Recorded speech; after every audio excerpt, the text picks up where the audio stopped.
مولوی فروخ صاحب، آپ نے یہ زیور کی تصویریں جو یہاں نقل پوسٹ کی ہے، یہ جہاں تک میرا اندازہ ہے بہت زیادہ زوم کر کے بنائی گئی ہے۔ اب وہ زیور اصلی حالت میں سامنے میں اگر پہلی نظر میں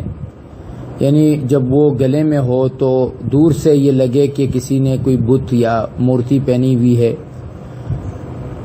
تو پھر اس کا پہننا ناجائز ہے۔ دوسری بات یہ ہے کہ بنانے والے نے اس نیت سے یہ چیز بنائی ہو کہ یہ بتوں کی مورتی ہے اس لیے میں اسے جو ہے بنا رہا ہوں تو یہ ناجائز ہے۔ باقی اگر انہوں نے ایک ڈیزائن بنایا اور اس ڈیزائن کو بعد میں جب دیکھا گیا تو اس ڈیزائن سے ایک جھلک اس چیز کی نظر آتی ہو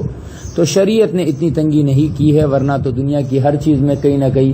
بت کی کوئی نہ کوئی شبیہ تو نظر آ ہی سکتی ہے۔ یہ جو آج کل ہمارے ہاں ہر چیز پر جو ہے اللہ کے ناموں کو نکالنے کی کوشش کی جا رہی ہے، اس سے اجتناب کرنا زیادہ بہتر ہے۔